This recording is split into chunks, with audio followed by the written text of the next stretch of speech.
All right. Well, thank you for joining us today. With that, I'm delighted to introduce Stan Odenthal with the Odenthal Group. Stan is a part of our Focus Suite community, and we're excited to hear what he's got to say today. Stan, thank you for agreeing to be our speaker today, and I'm going to turn it over to you. All right. Well, thank you for that, Steve. Yeah. So, hey, everybody. I'm Stan. First-time presenter, long-time listener. Actually, that's not true. This is the first time I've been on this, and so this is a fun experience. But I did look up some of the past YouTube videos, and those were fantastic. And so I got some ideas from those. And so what I wanted to do a little bit as I'm talking about my business and how I got into things and what the road for entrepreneurship kind of, how and where that's leading me. I wanted to present a few things via slideshow. And so let me share my screen with you. All right. So with this, Steve mentioned, I am with the Odenthal Group, which, original name, right? It was something, that I've wanted to do for a while, is sprout out and do some of my own work as a consultant. The areas that I focus on primarily are workforce development, economic development, with a little tie into education as well. And so we'll talk a little bit about that, what that means, and everything. But as I go through the slideshow, there's a couple different things that I'll point out, including, that I operate primarily under the Odenthal Group branding when I'm doing a lot of my consulting work. But I do also have another website and some services under the Workforce KO is the name of that site that offers a lot of training tools and things of that nature. So let me get started on this slideshow. So, look at that handsome guy there. Looks like Brad Pitt's younger brother or something, right? There's a picture of me. So how I kind of got into this, and I wanted to put up some of my background, is I've worked a lot in kind of the area of workforce development. I'm originally from the state of Utah, and there I worked in state government for about 5 years with the TANF program, the Temporary Assistance for Needy Families program. I worked as an employment counselor, helping those individuals get, back to work and get some fantastic jobs and things of that nature. During that process, I really saw, the impact that workforce development programs can have on the lives of the individuals that I was working with. And so, one of the things that I decided to do was I wanted to be able to expand my own skill set as I was working with others to expand their skill set. And so I decided that, after completing college and everything like that, that I wanted to go to law school. And so that's what got me out here to Nebraska. And so, I went to the University of Nebraska College of Law. I also grabbed a master's degree in political science from the graduate programs here as well. And that degree in political science is very much focused on public policy. And so if we get into conversations related to, government and policy work, that's where I really start geeking out. And I promise to avoid that as much as possible during this presentation, because no one wants to hear me just ramble on about policy for 120 minutes, which I could totally do. So that's what got me to Nebraska. And what made me stay is, I've been here for over 10 years now. I just love the people here. I love the people. The city of Lincoln is fantastic. I've got 3 kids that absolutely love the schools here. And so, it's just a fantastic place to live. And so one of the things that I got lucky with is I mentioned that I had worked in state government with the state of Utah for 5 years prior to coming to Nebraska. As I finished up law school and was finishing up my master's degree, I was able to latch on in state government here in Nebraska as well. I started out in different roles focused on policy primarily. But then I kind of kept moving up the ladder and took, was able to work at a very high level with some workforce development programs, overseeing a lot of the workforce development programs with the state. Eventually, I became the director of the Equal Opportunity Commission for the state, which is just a small state agency, 27 employees there. And then I was the director for the Office of Employment and Training for the state, which, that was a bigger role, which we had 16 to 17 offices around the state at any given time, and about 130 people in those various offices that were working on kind of that workforce development side of things. And so on here, I've listed a few of ways to connect with me. I'm on LinkedIn more than a lot of other social media, but you can find me a few different places.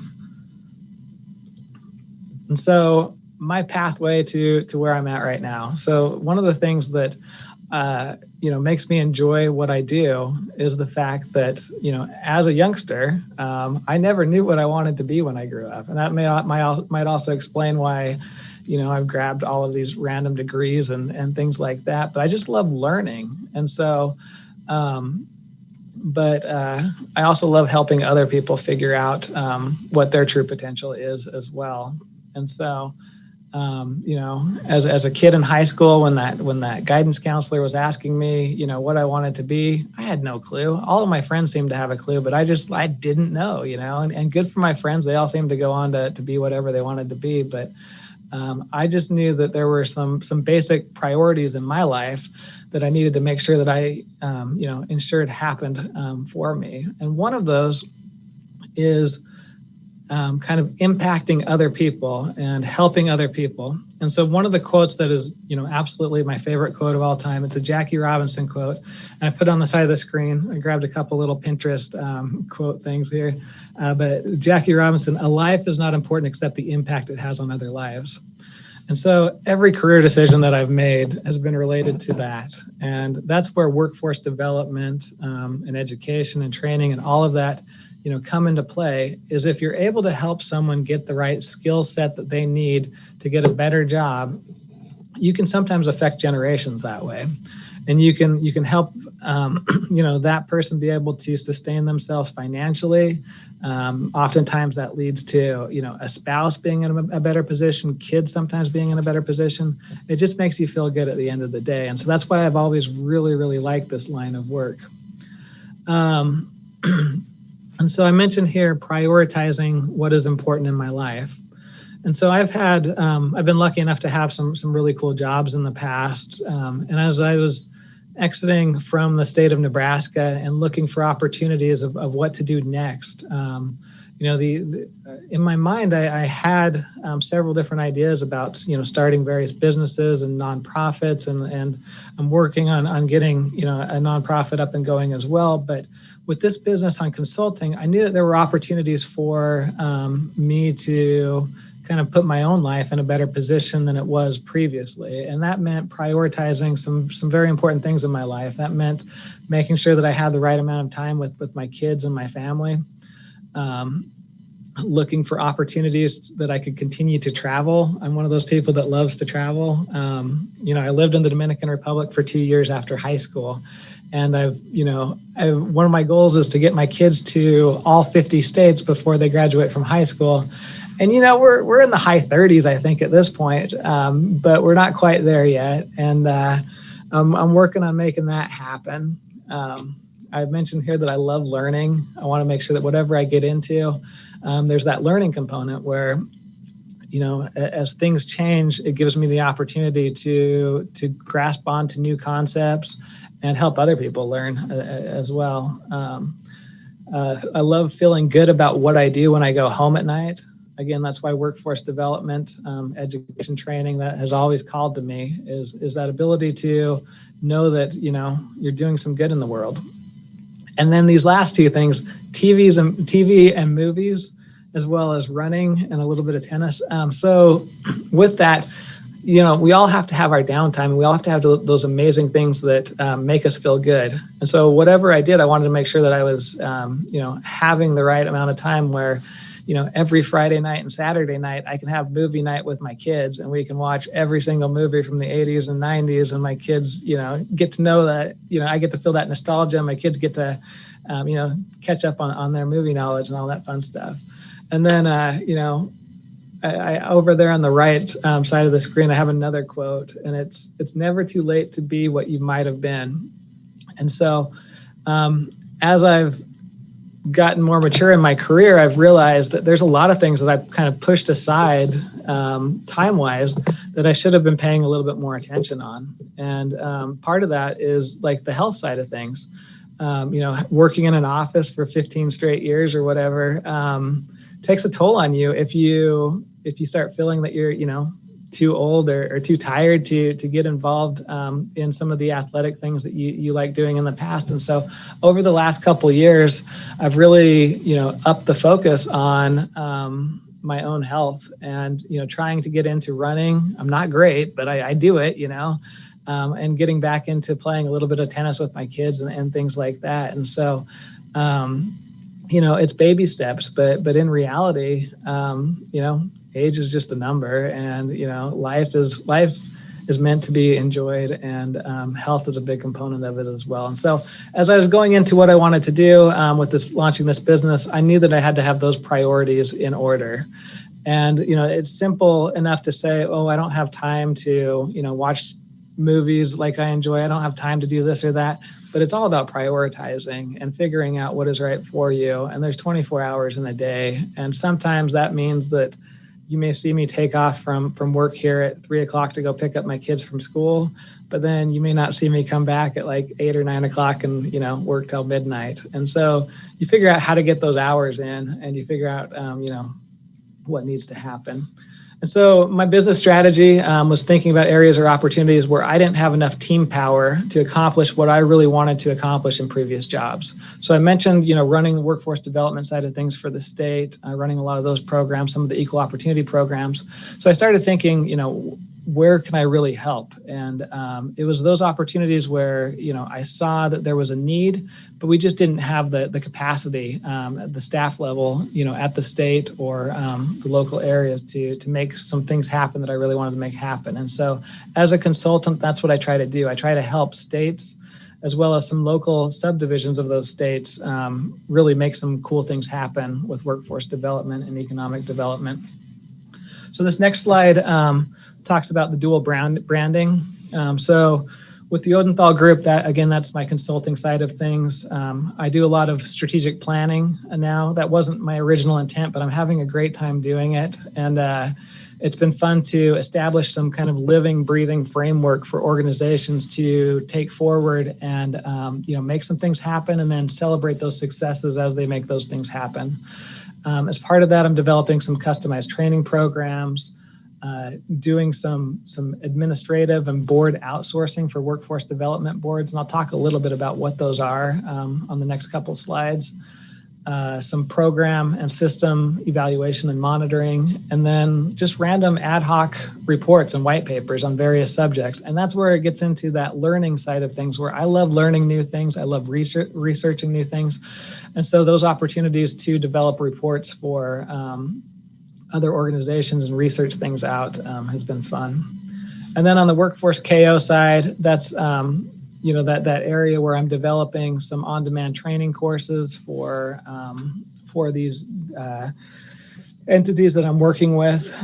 With that, it's a WordPress website, and so I've got WooCommerce integrated into that. I'm using Tutor LMS learning management system to develop those courses. I'm actually building those out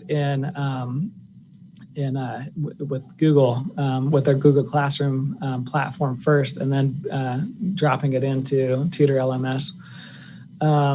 And so with that, I provide some other tools for workforce development professionals, economic development professionals, educational professionals, such as, top stories and access to social media updates and things like that. So lots of good opportunities for them to work, to learn. And so as I'm talking about who my client is and what kind of the area of focus is, I just wanted to do like a brief recap of, I keep mentioning workforce development and economic development. And so, sometimes it's hard to know what the difference is between those two things. And so I got this slide that says, what is workforce development and is it the same as economic development? And really, in a lot of ways, they are interrelated. Sometimes workforce development is considered a subcomponent of economic development. But when you're thinking about it broadly, economic development is, designed to encourage that business growth, that job growth, kind of at that bigger level. And workforce development is more honed in on like the skills of the individuals within the workforce. And so oftentimes it is a number of things that are related to skills. I mentioned on here place-based strategies, and industry-based strategies. And so with that, a place-based strategy might be a workforce strategy within a given community or a subset of that community. An industry or a sector strategy would be something like a number of similar companies, let's say companies that all hire IT professionals, working together to coordinate some education and training and services to enhance their talent pool and bring in better people that they're hiring. And so, that's really kind of the difference between economic development and workforce development. Workforce development focuses a lot more on that skill development at the smaller individual level and some of the barriers that often associated with that skill development. And so I mentioned there at the bottom of this slide that the basic focus of the Workforce Innovation Opportunity Act is workforce development. And so that's where most of the funding that I'm pursuing and the business opportunities comes from. It's a federal piece of legislation. It's called the Workforce Innovation and Opportunity Act. There's been federal job training programs in place, for years and years and years. Beginning with the Great Society programs, but there were even other employment-related programs under the New Deal, in the 1930s. And so there's been job training programs in place, but this piece of legislation that I'm referencing here came about in 2014. And you can see on this slide the impact that it has across the country. There's 2,400 American Job Center locations nationwide, 13 million people received services. I think this is based off of 2015 numbers, but and really into the system, there's about $7 billion in funding that gets pumped into the WIOA system that gets distributed out to states and then down to local workforce areas as part of the system to help people, to help employers as well as job seekers through workforce development. And so this other slide here talks about, what happens with this funding, how it flows down from the federal government to the states. And I've got arrows by the two kind of groups that I'm targeting with my business. And so you can see on the left side of the screen, there's the federal formula funds. So that's that $7 billion that I mentioned, that number. Those funds get distributed to each state. And each state, in turn, keeps a portion of the funds to develop some statewide programs, but also just typically distributes the funds down to local, smaller groups to do some kind of community-based and smaller area-based programs related to workforce development. And so at the state level, there's always a state workforce board. Every state has a state workforce board. And so typically those workforce boards are, anywhere from 15 to 30 people in size. Some are slightly bigger, but they're made up of all kinds of great leaders across business and industry, as well as through state agency leadership as well. And then each of the local areas that receives the funding is required to also have a local board. Again, these are volunteers, about 15 to 40 people on each of these local boards on average. And, they receive the funding and, make the determination of how best to utilize that funding for their local area. And so those are the two groups that I'm primarily targeting with my business, is these state boards as well as the local workforce boards. And so this next slide just gives a couple examples of what boards do. And so mentions supporting economic expansion and develop the talent of the nation's workforce, deliver services to workers and employers. Regional workforce development boards' role is to develop regional strategic plans and set funding priorities for their area. And then they facilitate partnerships between businesses with similar training needs. And so here's just a little bit more info on what these boards look like at the local level and how A couple states determine, different things related to the board. So in California, the description coming from there about how they decide what area constitutes a local area mentions factors that are considered in designating these local workforce areas include geographic locations, population, and commonality of labor markets. In Texas, there's a little information there about the leaders are appointed by local elected officials and charged with planning and oversight responsibilities for workforce programs and services in their areas. And so it's similar from state to state. And I think this is kind of a cool map to throw up because every state is unique in how they divide out their local workforce boards and areas. Some states choose to be a single area state, which means that they don't even have any local areas. They just run it at the state level. But you can see over there on the right side of the screen, Nebraska has 3 local areas. One that is the Lincoln-focused area, which is Lancaster and Saunders County. One that is the Omaha-focused area, which is Washington, Douglas, and Sarpy. And then the remaining 88 states, or 88 counties, is the 3rd local area, which is referred to as Greater Nebraska. So Nebraska is an example of a state that only has 3 local areas. And so that's a smaller state, obviously, and a smaller number of local areas when you're looking at some of these other states. I mean, you look at Texas there and you're seeing, how many local areas, 20 plus, close to 30 local areas in Texas. Some states like California are, above 40 local areas. And so, looking at Nebraska, you see the 3 local areas. And so, as I mentioned, each of those local areas has one of those boards. And so that each of those boards would be one of my potential clients, as well as the state itself has the state level board. And so really, there's 4 different opportunities for me in the state of Nebraska as far as clientele go between the 3 local areas plus the state level entity. In Kansas, they've got 5 local areas. And so those 5 local areas plus the state board would mean, 6 different opportunities there in Kansas. And that's actually where a lot of my work is coming from right now is the state of Kansas. And so, on my Workforce KO website, this is a map. I think it's kind of interesting just to show where local workforce boards are across the country. The purple markers are the ones that are local boards.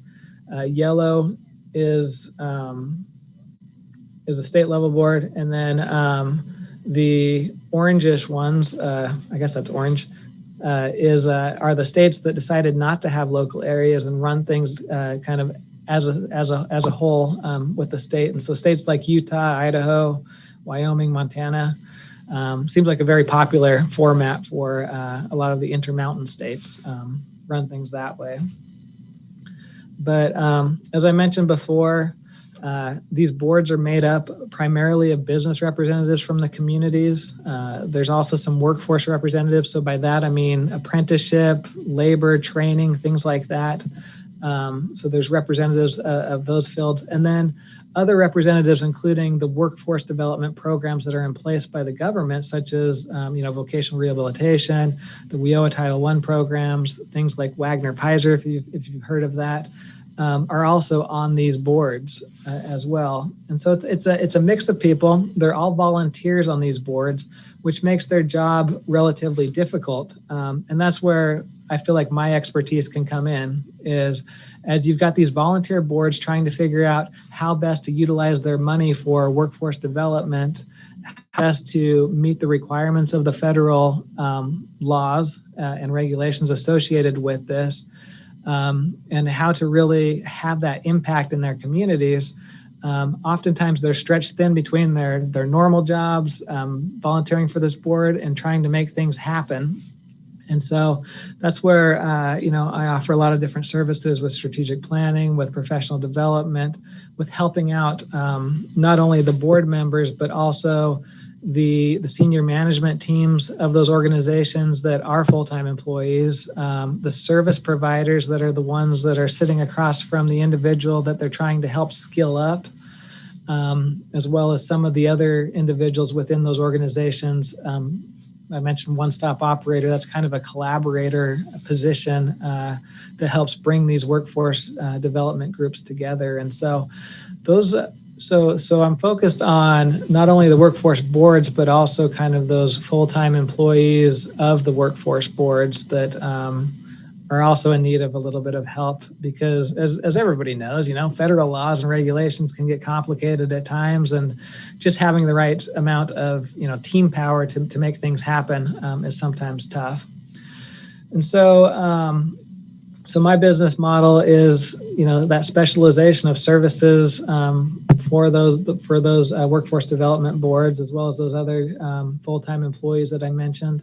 The customized training programs, the administrative and board project outsourcing. So that's that opportunity if the boards don't have the team power to, whether it's presentations or reports or whatever it might be, I can jump in and help provide that help so that they're able to accomplish, different things on various projects. And then, program system evaluations, as well as some ad hoc reports and white papers. I also have, through my connections from previous jobs and things, I've got a lot of, friends, consultants, people that I work with in other states, that have partnered with me on projects. And so depending on their area of expertise, I'll bring in some people from the economic development world, from local workforce development boards, from state level boards, or state level administrators. And it's been kind of fun to team up with others on those things, and realizing that, I can't do everything myself, and I can't be an expert on every single category either. And so I know what I know, and I know what I don't know. And sometimes I have to pick the brains of other people that know the things better. But what I'm hoping to accomplish in the future, I want to be able to continue to build the consulting side of my business. I've only been at this for just about a year, and it's been a slow go, but I am starting to really, build the right contacts and make some things happen. I want to create more on-demand classes. I want to build out some more tools on Workforce KO. I've got a picture from that website, and I've got a lot of resources and tools for kind of the education training provider, workforce development side of things, economic development side of things. But I also have a strong passion for community-based organizations and nonprofits, as well as equal opportunity side of things. And so in the future, if time allows and resources allow, I would love to build out some tools for those other groups as well that are intertwined within kind of the workforce development and economic development worlds. So some examples of some cool projects that I've been able to accomplish lately. I'm just wrapping up a contract with Workforce Alliance of South Central Kansas. It's been a 6-month project that has been expanded 3 different times in nature. And we just released the draft of the strategic plan that we developed. And we've got 2 other reports coming as well. But it's been a lot of webinars and a lot of Zoom meetings due to the pandemic, and so it's been fun to make adjustments and I guess take that opportunity to learn how Zoom works and everything else. But these are some images from that strategic plan, some of the goals that we came up with. If you'll notice here on the third one, you can see what one of those Zoom meetings look like, and some of the polling questions and things like that we used rather than having standard stakeholder meetings. Over there on the far right, you can see a mind map. That's a tool that I like using quite a bit when it comes to organizational planning and strategic planning. Here we had developed the goals and the tactics that they wanted as an organization, but we wanted to jump into some milestones and objectives and some little steps that they could take along the way. And so that mind mapping really worked well to do that and to think through, like, how can we measure this over this 2-year plan period of this of the strategic plan for this workforce development area. I just launched also my first on-demand course. It's a 5-part course related to workforce development boards. It's called Workforce Development Board Impact and Responsibilities. You can see the topics in each of the 5 parts, and it's an extensive one. It's not a 1 hour course that you just jump in and say that you're done. This is something that's going to take you 4 or 5 weeks to really enjoy. So with that, I've got a picture over there on that side about what that looks like on my website, kind of the pricing for that. But it's a combination of on-demand learning plus some interactivity through discussion boards and quizzes and things like that for board members. And so I'm in that process of starting to market that. I've got some friends at various boards that I've been offering, basically, 1 or 2 coupons for, free courses in order for them to give me some feedback on, the structure of the course. But it's something that I haven't really seen out there at this level. I've seen, very, much smaller courses that are, like I said, the hour-long courses that try to give you the overview of 10 million things in 1 hour, and that's tough. And so I've broken it down into a lot of different areas that people haven't seen in some of these learning opportunities. So that's it. For me, that's my contact info's up there. That's kind of the background of how I got into this and what I'm hoping to accomplish. But I guess this time we can just open it up for conversation or questions. Stan, I have a question for you. Community colleges play a role in workplace development and economic development. Can you kind of explain how community colleges like SEC fit in the overall landscape? Yeah, absolutely. And so that's one of the reasons why I really am seeing some fantastic opportunities to bring these worlds together, because every community college out there typically has, at least one person focused on workforce development. That Marguerite does a fantastic job at Southeast Community College. But there's also, most community colleges also have that career advising side of things, which is essentially workforce development as well. The universities all have that similar setup. And as we're talking about, the worlds of workforce development, economic development, and education, it's, and this phrase gets used way too much, but so often each of us is working in our own silo, and it's doing very similar work to each other. And so that's where those opportunities really present themselves of trying to get people more on the same page and collaborating with one another. Because, oftentimes we're duplicating efforts, whether it's at the state level versus the university level versus the community college level versus the local chamber of commerce. So often the same things are happening in each of those locations. How do we bring people together? How do we collaborate? And one of the things that I have been very successful with in the past has been receiving federal discretionary grants.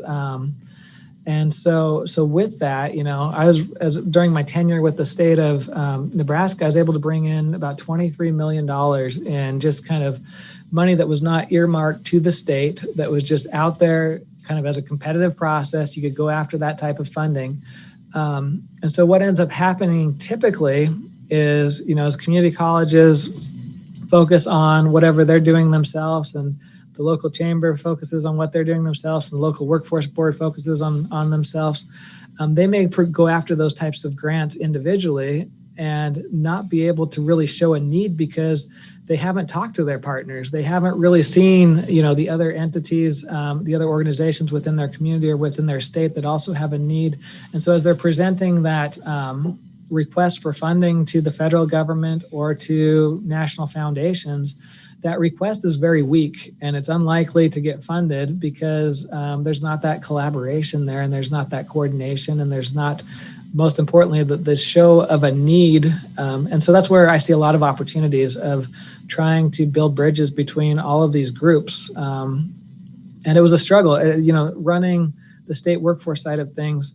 It was very obvious that in each of the communities where I worked, or where we had offices, that connection with the community college or with the university varied greatly depending on who the staff was at each of those locations, but that shouldn't be the case.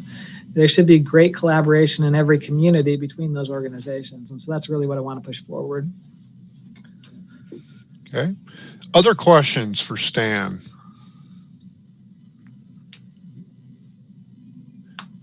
Stan, I got another question related to the pandemic. Obviously, some sectors of the economy have been impacted a lot more than others. My daughter works in food service, and as a server, her income is basically collapsed. So, what changes are you seeing in workforce development that are directly COVID related as far as helping people get reemployed? Mm-hmm. Yeah. Well, and so that's one of the things that, as I've been working on the strategic plan with South Central Kansas, several of two of the topics that we initially addressed were focused on how do you become proactive when you're not entirely sure what is going to happen with the pandemic. And so, as you're talking through those things with the board, some great concepts came into mind. And there in the Wichita area, they've been impacted, not so much, everywhere on the retail side, but in the aviation side of things, because there's so many people that work, in that supply chain with Boeing there in that area. And so, every area is unique. However, on the pandemic side of things, what this is really teaching us is how quickly things can change economically, and whether it's the pandemic now or what was it, 12 years ago with kind of the Great Recession that happened there between the end of 2007 and 2010, things can change very quickly. And so that's where you have to get into those workforce development models that capture the skills of the individual and push them into the next thing as quickly as possible. It's those transferable skills. And that's where the collaborations with the universities and with the community colleges are so crucial, because if you can count, maybe it's previous credit, maybe it's previous skills. If you can count some of those skills and develop whatever it is to get, person A from the retail world to the IT world, let's figure out what that quickest pathway is by utilizing, whatever these skills are. And a great example I've seen of this is something called the upskill and backfill model. The state of Oklahoma has had great programs with para-educators and teachers, where they had a shortage of teachers there with some of the school districts. And so they worked with the university, with a couple universities, to do an accelerated program for para-educators who already had a bachelor's degree or were close to it. And so they were able to work as a paraeducator, get paid while they were doing it, get time off to take these classes, and were in an accelerated course that got them licensure typically within a year. And so the school district was able to upfill the upfill side of things from the paraeducators to the teacher positions by getting them licensed. But then during this whole process, all of a sudden that paraeducator position became more valuable because people wanted to get into that position to help them get licensure. And so they were able to recruit better people into their paraeducator positions because they saw the pathway to getting licensure as a teacher and getting higher wages. And so it's that collaboration of the workforce side of things, the education side of things, and they had to figure out a couple things at the state level with licensing. But there's opportunities for like upskill, backfill, and utilizing existing skills to make things happen quicker than they normally would. That is awesome. That sounds like a very cool program. Any other questions for Stan? If not, Stan, thank you very much. It is now time to judge our mug contest. So if you've got a coffee mug or a drink cup in front of you, hoist it up there where Stan can see it and pick a winner.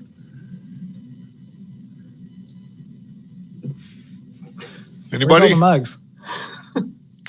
Come on, somebody hoist one up there. Okay, Roberto's got one. I think Roberto is going to be the winner this time. Okay, Roberto is the winner of our mug today. Roberto, congratulations. You are the proud new owner of a Focus Sweets and Perk Up Thursday coffee mug. Roberto, Great. was that Argyle Octopus? Yeah, they're not open. They're closed now, but They were a Focus Suites member. excuse me. They were a Focus Suites member for 3 years. Oh, great. Yeah. All right. Yeah. All right. Well, thank you everybody for being here. Stan, thank you again for your time. I certainly have a much better understanding of what you do now, which is great. I'm not sure I could have told you exactly before today, so thank you for that. And thank you all for joining us. I hope you'll join us next week. And if you know of somebody that would like to speak at Perk Up, please refer them my way and we'll get them signed up as a speaker. So thank you all and have a great Thursday and a great Friday tomorrow and a terrific weekend. See you next week. Have a good Thanks one. again.